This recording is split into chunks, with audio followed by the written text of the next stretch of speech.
RTC బస్సుల్లో ఉచిత ప్రయాణం ప్రారంభమైంది.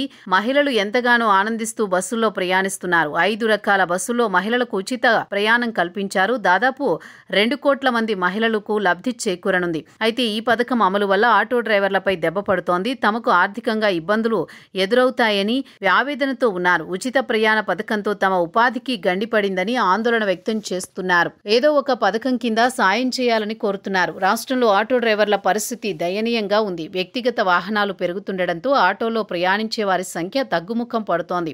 ఇలాంటి సమయంలో స్త్రీ శక్తి పథకం ద్వారా మహిళలకు ఉచిత ప్రయాణం కల్పించడంతో ఆటో డ్రైవర్లకు మరిన్ని కష్టాలు తప్పేలా లేవు. దీంతో వారంతా ప్రభుత్వం గతంలో ఇచ్చిన హామీ మేరకు పరిహారం కోసం ఎదురు చూస్తున్నారు.